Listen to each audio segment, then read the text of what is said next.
মৰমৰ ছাত্ৰ ছাত্ৰীসকল, আজি আকৌ তোমালোকৰ বাবে লৈ আহিছো এটা নতুন ভিডিঅ' আৰু এই ভিডিঅ'টোত আমি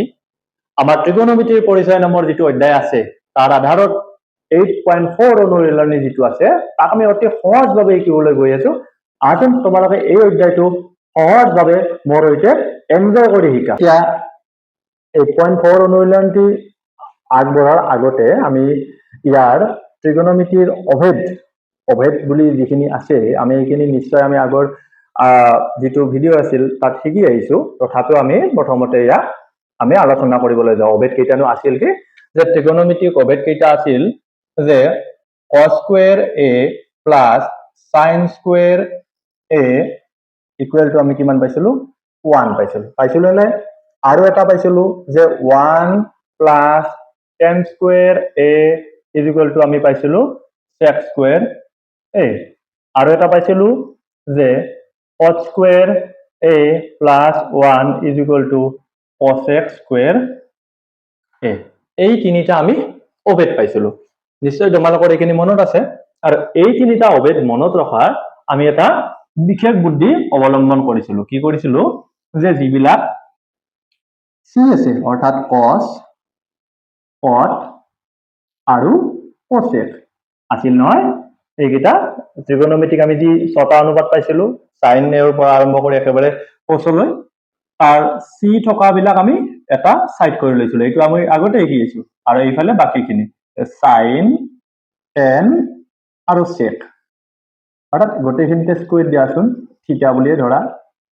স্কয়াৰ দি থিটা বুলি ধৰা, এইফালেও স্কয়াৰ দি থিটা বুলি ধৰা। আৰু ইয়াৰ পিছত ইয়াত আমি মাজত কি দি লৈছিলো 1। এটা ট্ৰিক্স আমি শিকিছিলো নহয়, যে কেনেকৈ মনত ৰাখিব লাগে বুলি কৈছিলো, যে sin স্কয়াৰ a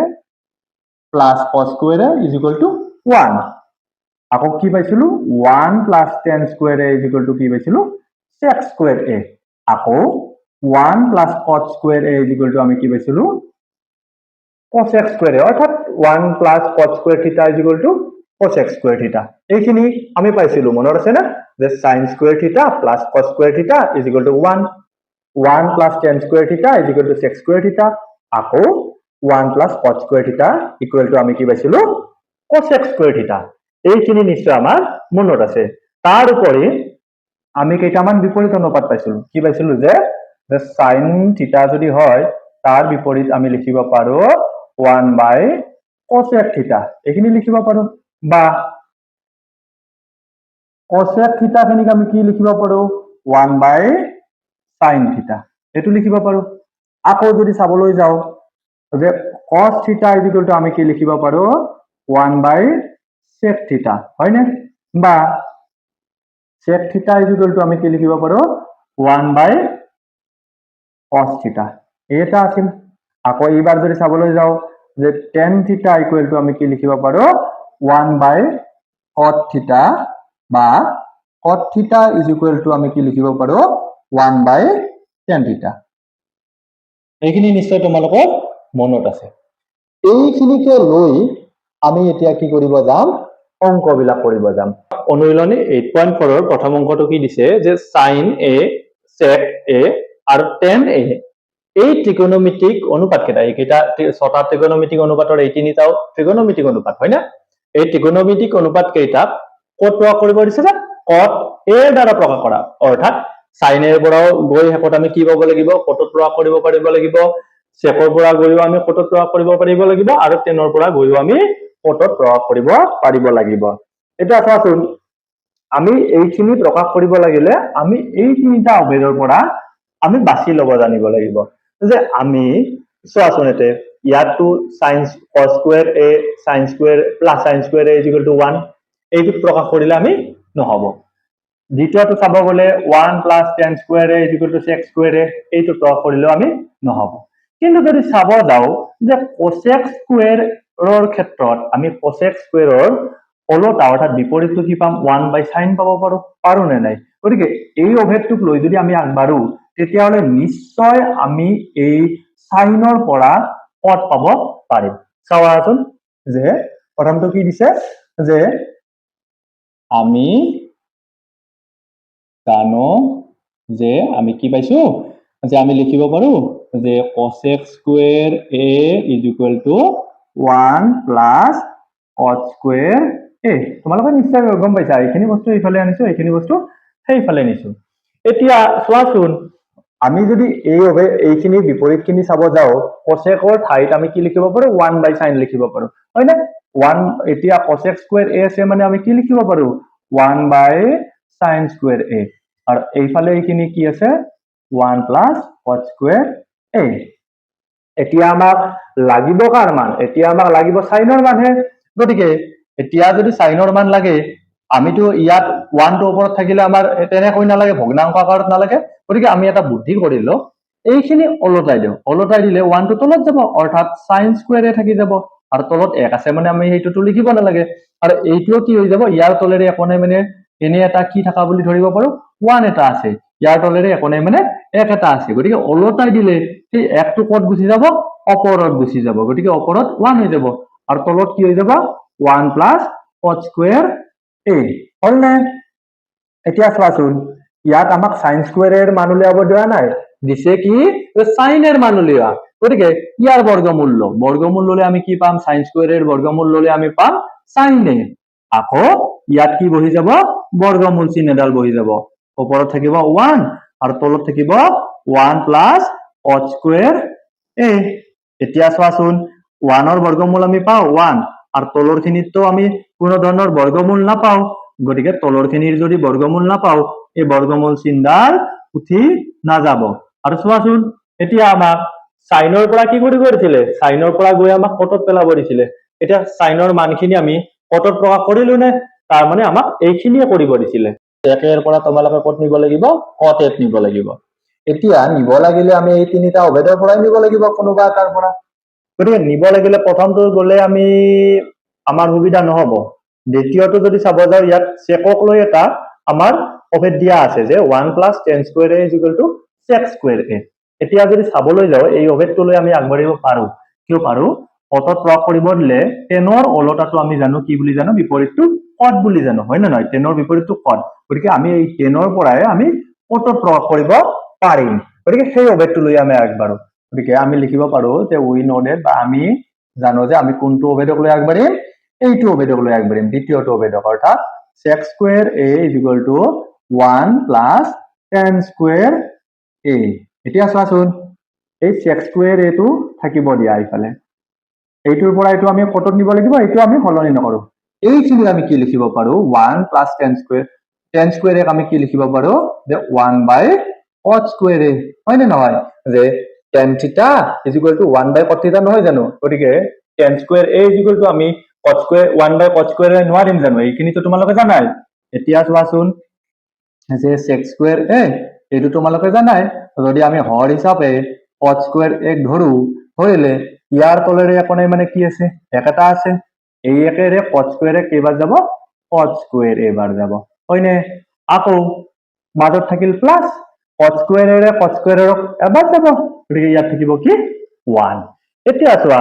আমাকতো sec স্কয়াৰ এৰ মান নালাগে কাৰ মান লাগিব sec এৰ হে মান লাগিব অৰ্থাৎ ইয়াৰ পৰা ইয়াৰ আমি কি ললো বৰ্গমূল ললো ইয়াৰ বৰ্গমূল ললে সমান চিহ্নৰ বিভাগৰ খিনি লব লাগিলে ওপৰত কি আছে cot স্কয়াৰ a প্লাস 1 আৰু তলত আছে cot স্কয়াৰ a এতিয়া চোৱা ওপৰৰ খিনিৰ আমি কোনো ধৰণৰ বৰ্গমূল লব নোৱাৰো কাৰণ এইখিনিৰ আৰু আমি বৰ্গমূল লবলৈ গলে এইখিনি নহব গতিকে ওপৰৰ খিনি আমি লিখি থলো যে cot স্কয়াৰ a প্লাস 1 হিচাপে ৰাখি থলো আৰু তলৰ খিনি যদি চাবলৈ যাও cot স্কয়াৰ এৰ বৰ্গমূল আছে কি আছে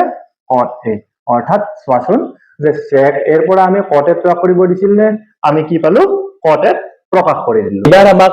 3 নম্বৰ হিচাপে ধৰিলো এই যে tan a টো আছে আমি 3 নম্বৰ হিচাপে ধৰিলো 1 2 3 তেনেকৈ ধৰিলো তোমালোকৰ সুবিধাৰ্থে এইটো আমি আকৌ কৰিব লগা আসল মতে নাই কাৰণ এইটো এই কাৰণে কৰিব লগা নাই যে tan a দিছে নহয় tan a দিছে tan এর পৰা উলিয়াব লাগিব গতিকে আমি tan a আমি ডাইৰেক্টলি লিখিব পাৰো কি যে 1 বাই cot a cotতে প্ৰয়োগ কৰিব দিছিল cot a গতিকে tan এৰ পৰা আমি জানো যে tan থিটা 1 বাই cot থিটা অৰ্থাৎ tan ৰ ওলটাটো cot হয় গতিকে tan a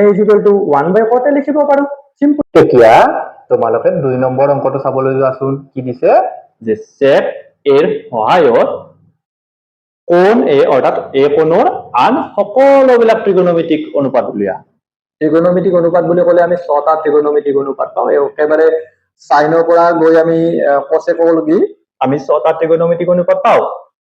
তাৰে আমাৰ sec এটো দিয়াই থাকিল গতিকে আমি বাকি 5টা sec এৰ বাহিৰে বাকি 5টা ত্ৰিকোণমিতিক অনুপাতত প্ৰকাশ কৰিব লাগিব অৰ্থাৎ ইয়াতো সেই আগৰ অংকটো যেটো কৰিলো সাইনৰ পৰা গৈ কিনে secত পৰিব লাগিব cosৰ পৰা গৈ কিনে secত পৰিব লাগিব এই কেইটা আমি কৰিব পাৰিব লাগিব এতিয়া চোৱা আমি যদি প্ৰথমটো অনুপাত চাবলৈ যাও তালিকা তেতিয়া হলে কি পাম যে সাইনৰ মান উলিয়াব লাগিব সাইনটো প্ৰথম থাকে গতিকে আৰু অলপ আগতে কৈ আহিলো যে এই অভেদখিনিকে প্ৰথম অংকত কৈ আহিছো এই অভেদখিনিক লৈ আমি আগবাঢ়িব লাগিব অভেদখিনিক লৈ আগবাঢ়িলে আমাক যদি সাইনৰ মান লাগে সাইনৰ পৰা উলিয়াব লাগে তেতিয়া হলে এই অভেদটো লৈ আগবাঢ়িব লাগিব কোনটো প্ৰথম অভেদটো কি আছে যে উই নো দ্যাট অৰ্থাৎ আমি জানো যে এইখিনি লিখিব পাৰা যে প্ৰথম অভেদটো লিখিলো আছো যে cos square a plus sin square a equal to 1 আমি কিয় এইটো ধৰিছো তোমালোকে প্ৰথমতে ভাবিছো যে আমাক সাইনৰ মান লাগিব প্ৰথম অনুপাতটো সাইন আৰু দ্বিতীয়তে ইয়াৰ পৰা আমি কেনেকৈ উলিয়াই যাম তোমালোকে নিশ্চয় বুজিবা কিয় ধৰিছো আমি এই অভেদটোলৈ কিয় আগবাঢ়িছো এতিয়া আমাক সাইনৰ মান লাগে গতিকে তোমালোকে বাওফালে অৰ্থাৎ এইফালে সাইনৰ মানটো ৰাখি থোৱা আৰু cosটো এইফালে লৈ যাবা এইটো cos square এটো এইফালে প্লাস আছে এইফালে গলে কি হৈ যাব মাইনাস হৈ যাব হলনে এতিয়া চোৱা আমিটো কিহত প্ৰকাশ কৰিব পাৰিব লাগিব sec এ প্ৰকাশ কৰিব লাগিব গতিকে আমি ইতিমধ্যে এটা কথা আমি ভালকৈ শিকি আহিছো যে cosৰ বিপৰীত যদি চাবলৈ যাও sec হয় অৰ্থাৎ cos θ যদি হয় তাক আমি লিখিব পাৰো 1/sec θ অৰ্থাৎ ইয়াত চাবলৈ গলে cos square এটো কি লিখিব পাৰো 1/sec square a হয়নে তোমালোকে নিশ্চয় জানা cosৰ বিপৰীত sec হয়নে এতিয়া চোৱা এইফালে চোৱা sin square a হয়নে এতিয়া চাবাচোন আমি লসাগুলৈও কৰিব পাৰো ইয়াত অলৰেডি 1 আছে আৰু এটো গতিকে sec square a হ'ব লসাগু এনেকৈ কৰিব পাৰো হেতু তোমালোকে জানা নহলে ইজিলি কৰিব পাৰা sec square a into 1 sec square a minus 1 হয়নে বা sec square a sec square a একবাৰ গল 1 into 1 1 ইয়াৰ তলত থকাটো একেৰে sec square a বাৰ গল তাৰ লগত 1 কৰি দিলে এইটোৱে হৈ যাব এটা তোমালোকে চোৱা sin square এর তো মান নালাগে আমাক মান লাগিব sin এর মান লাগিব হয়নে গতিকে ইয়াৰ বৰ্গমূল ললো মানে আমি জানো এইখিনিৰ বৰ্গমূল নললে হ'ব গতিকে সমান চিনৰ দুয়োফালে আমি একে কামে কৰিব লাগে হয়নে তো আমি কি কৰিলো sec square এইখিনি বৰ্গমূল চিনৰ ভিতৰত ভৰাই দিলো এতিয়া যদি চাবলৈ যাও অপৰৰটোৰ আমাৰ বৰ্গমূল নাই আমি বৰ্গমূল লব নোৱাৰো গতিকে কিন্তু আমি তলৰখিনিৰ sec square এৰ বৰ্গমূল লব পাৰো কি লব পাৰো sec a এতিয়া চোৱাচোন sin এ পৰা প্ৰথম অনুপাতটো আমি sin এ হয়নে sin এৰ পৰা কিহত প্ৰকাশ কৰিব দিছিল এই কোণটোক লৈ কিনে sec এ প্ৰকাশ কৰিব দিছিল এই কোণটোক লৈ কিনে আমি sec ত কৰিলো নে আমাৰ এইখিনিয়ে কৰিব লাগে এবাৰ হল cos গতিকে cosৰ পৰা আমি ডাইৰেক্ট প্ৰকাশ কৰিব পাৰো যে cos a = 1/sec a গতিকে এইটো আৰু কৰিব লগা নাই cosৰো আমি পাৰিবাৰ sin গল cos গল এইবাৰ আমি কি পাম tan পাম হয়নে tan এৰ পৰা আমি কিহত প্ৰকাশ কৰিব লাগিব sec এ প্ৰকাশ কৰিব লাগিব কিন্তু আমি এটা সৰু কথাৰে আমি ইয়াক প্ৰকাশ কৰিব পাৰো আমি জানো নহয় tan a = আমি কি লিখিব পাৰো sin a / cos a হয়নে এই অংকটোৰে যেতিয়া আমি প্ৰথম ভাগত sin এর মান উলিয়াইছিলো নহয় তাত আমি কি পাইছিলো sin a = পাইছিলো sec square a minus 1 তাৰ ওপৰত আছিল √over চিন তলত আছিল sec a এইটো তোমালোকে কত পালো আৰু ভাবিবা এইটো তোমালোকে এই অংকটোৰে যেতিয়া সাইনৰ মান উলিয়াইছিলো তেতিয়া সাইনৰ এটো মান পাইছিলো আকৌ cosৰ বাবে মান এটা পাইছিলো cosৰ বাবে কি মান পাইছিলো 1/sec a পাইছিলো নিশ্চয় আৰু তোমালোকে নিশ্চয় জানা যে ইয়াৰ হৰ আৰু তলৰটোৰ হৰ যদি একে থাকে কাটাকাটি কৰিব পাৰো কেনেকৈ কৰিব পাৰো তোমালোকক লাগে সেই লাইনও আমি দেখুৱাই দিও সেইখিনি দেখুৱাই দিও তোমালোকে নিশ্চয় বুজি পাবা তলত কি আছে sec a এইটো ওপৰৰ এইখিনি বস্তুক আমাৰ কি দিয়া আছে হৰণ দিয়া আছে গতিকে যদি আমি এইখিনি বস্তু পূৰণ দি দিও তেতিয়া হলে অলটি যাব অলটি গলে sec a টো আহিব ওপৰৰ হৈ যাব গতিকে তলৰ sec a আৰু ওপৰৰ sec a যদি কাটি দিও তেতিয়া হলে আমি মানটো কি পাম sec square a minus 1 এতিয়া পালো নে tan এর পৰা আমি sec ত প্ৰকাশ কৰিলো গতিকে tan টো হয় চোৱা sin গল cos গল tan গল এইবাৰ আমাৰ কি দেখিল cot থাকিল cot 1 আমি লিখিব পাৰো কি অতি সহজ cot 1 লিখিব পাৰো 1/10 তোমালোকে ভাবিছা আৰু এই মানে এই অভেদ বিলাক ব্যৱহাৰ নকৰাকৈ এইফালে আমি কেনেকৈ সহজ কৰি আছো কাৰণ ইতিমধ্যে আমি সাইনৰ মান পাইছো cosৰ মান পাইছো গতিকে tanৰ মানটো উলিয়াব সহজ হৈছিল এতিয়া cotৰ মান উলিয়াব লাগিলে tanৰ মানটো ইতিমধ্যে পাই আহিছো আকৌ tanৰ মানটো আমি secত প্ৰয়োগ কৰি আহিছো গতিকে যেহেতু secত প্ৰয়োগ কৰি আহিছো tanৰ মানটো ডাইৰেক্টলি আমি বহাই দিব পাৰিম গতিকে অলপ আগতে tanৰ মান কি পাইছো যে sec স্কয়াৰ a minus 1 হয় না এইটো আমাক প্ৰকাশ কৰিব দিছিল গতিকে cot এৰ পৰা আমি sec এ পাই গলো আমি কি পালো sin পালো cos পালো tan পালো cot পালো এটা থাকিল sec secটো ইতিমধ্যে দিয়া আছে গতিকে আমাৰ হাতত থাকিল cosec এতিয়া আছে cosec টো উলিয়াবলৈ আমি আকৌ একেবাৰে সহজ যে cosec a আমি জানো cosecৰ অলটা আমি কি লিখিব পাৰো sin লিখিব পাৰো ইতিমধ্যে sinৰ মানটো পাই আহিছো গতিকে cosec a আমি লিখিব পাৰো 1/sin a গতিকে 1 টো ওপৰত ৰাখা অলপ আগতে আমি কি পাই আহিছিলো sinৰ মান পাই আহিছিলো sinৰ মান কি পাই আহিছিলো যে sec square a minus 1/sec a এইটো আমি sinৰ মান পাই আহিছিলো গতিকে ইয়াক যদি আমি কি কৰো এইখিনিৰে ইয়াক হৰণ কৰি দিয়া আছে গতিকে আমি যদি ইয়াক অলটাই দিলে কি হৈ যাব sec a টো ওপৰত আহি যাব আকৌ এইখিনি বস্তু ক'ত আহি যাব তলত আহি যাব তোমালোকে নিশ্চয় বুজি পাইছা এইখিনি আৰু যদি তোমালোকক বুজাই দিব লাগে দিও তোমালোকে চোৱাচোন যে এই 1 টোক এইখিনি বস্তুৰে কি দিয়া আছিল হৰণ দিয়া আছিল হৰণৰ ঠাইত যদি আমি পূৰণ কৰি দিও বস্তুখিনি কি হৈ যায় এই ভগ্নাংশটো কি হৈ যাব অলটি যাব অৰ্থাৎ sec a টো কত গুচি যাব ওপৰত আৰু √sec স্কয়াৰ a minus 1 এইটো কত আহিব তলত আহি যাব গতিকে 1 into sec a কি হ'ব sec a হৈ যাব আকৌ তলত থাকিব sec স্কয়াৰ a minus 1 চোৱা এইখিনি নিশ্চয় পাম এতিয়া চোৱা আমাক sin a তাৰপিছত cos তাৰপিছত tan cot আৰু cosec গোটেইকেইটা অনুপাততে আমি প্ৰকাশ কৰিলো না কৰিলো ভাবিলে তোমালোকে এই যিখিনি আজি 1 আৰু 2 ৰ আধাৰত অংকবিলাক কৰিলো তোমালোকে নিশ্চয় বুজি পালা আৰু এইখিনিক ইমান আমি সহজভাৱে শিকিলো যে তোমালোকে কিন্তু গোটেই জীৱন ইয়াক পাহৰি নাযাবা গতিকে যদি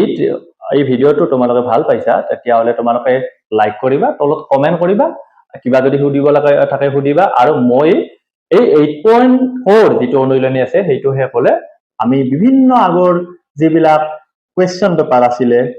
মেট্ৰিকৰ কোৱেশ্চন পেপাৰ বিলাক আছিলে এইবিলাক আমি তাৰ পৰা ত্ৰিকোণমিতিৰ অহাবিলাক গোটেইবিলাক আমি সলভ কৰিম আৰু এইবিলাকৰ কাৰণে তোমালোকে বন্ধু বান্ধৱীক এই চেনেলটো সাবস্ক্ৰাইব কৰি থবলৈ ক'বা